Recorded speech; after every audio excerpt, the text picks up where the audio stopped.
Hello everyone, welcome to the semicolon. This tutorial is a part of the series Data Analytics with Python, and today we are going to learn about pandas. Pandas are cute, very cute, but sadly they can't help us analyze data. So we use a library pandas which helps us manipulate, store and perform lots of operations on data. Pandas store data in the form of data frames, and it makes our work of shaping data to fit machine learning algorithms very easy. In this tutorial, I'm going to show you how we use pandas to store, manipulate and analyze data. This library comes in very handy in data exploration. So let's get started. If you have Anaconda package installed, you can just import pandas as PD. If you don't, just Google pandas, download the library, install it and then import pandas as PD. Import NumPy as well. Now let us create a data frame. Data frame is a data structure that stores our data in the forms of tables. Using the NumPy array, we can create a matrix of random numbers, in our case 10 cross 4 matrix. Then specify the column names as an input to our data frame. And this is our data frame. Here our column names are A, B, C, D, which we have specified. Now you can also create data frames using dictionaries. Instead of passing the matrix, pass a dictionary with the column names and column vectors. If you have confusion with dictionaries, you can refer my tutorial on Python basics.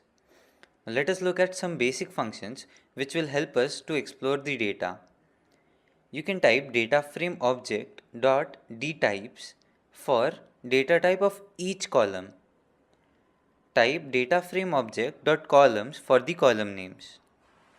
You can type dataframeObject.values and you get all the values available in the data frame as a NumPy array. To have a peek at the data frame or the top 5 values, type dataframeObject.head. It returns the top 5 rows. You can also specify the number of rows as an argument to the head function. Similarly, to look at the bottom 5 rows, you can type dataframeObject.tail and also specify the number of rows as an argument. You can look at the index by typing dataframeObject.index. You can look at some quick statistics by typing dataframeObject.describe. You can look at the count, mean, standard deviation, 25th percentile, 50th percentile, 75th percentile, minimum and the maximum value. The data which you're seeing on the screen doesn't make much sense now because we have generated it from the random numbers. But when you do it with actual data, it does give some valuable insights about the data. Sorting is an important part of data manipulation. We type dataframeObject.sort_index and mention the axis. Axis is equal to 0 is for sorting columns or sorting vertically.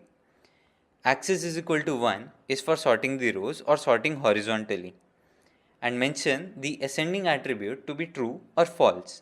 By passing the column name through the parameter, we can sort the data relative to a column. Let us look at how we select data. We can select a particular column. We can type dataframeObject with the column name enclosed in the square parenthesis, and that is how we select a column.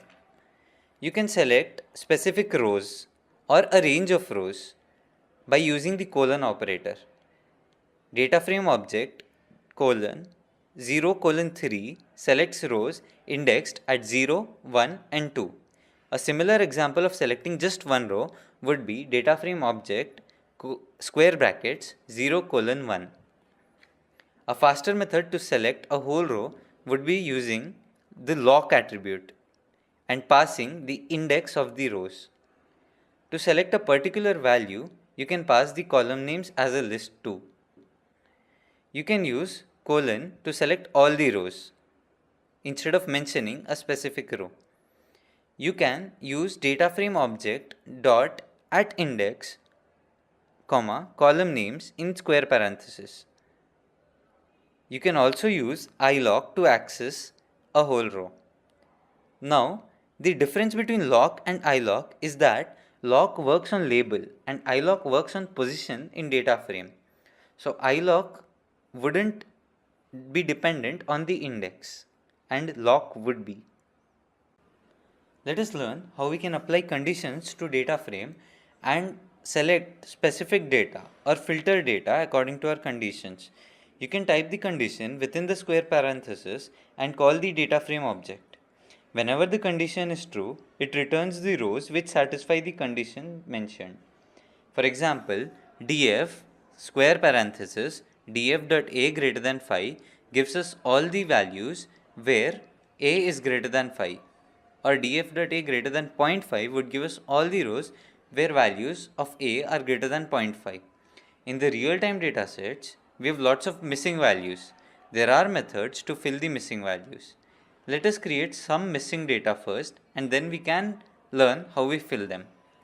So we create missing data by selecting all the values of a where a is less than 0.5.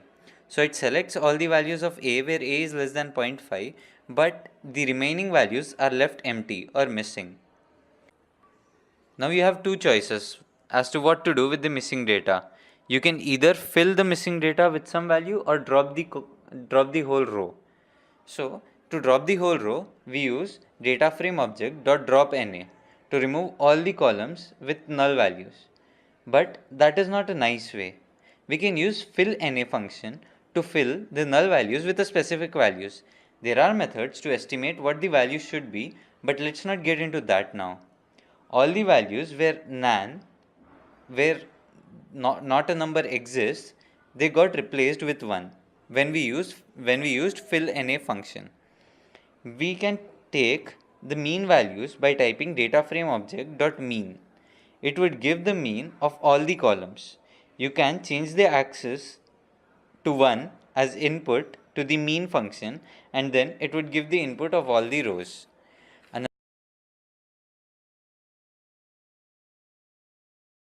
An important feature is to read the CSV files. Now most of the data sets are available in the form of CSV files, so it is important that we know how to read them. So we use read CSV function and pass the file name. It is pandas.read_CSV. This is the data I have, which we'll be using for linear regression in the next tutorials. We can apply all the functions which we have learned and see the head or mean, standard deviation and other insights. That's it for this tutorial. All the codes are available on my GitHub account and the URL for it is mentioned in the description below. Hit the like button and subscribe to the channel as I have a lot more of interesting tutorials coming up. Thank you.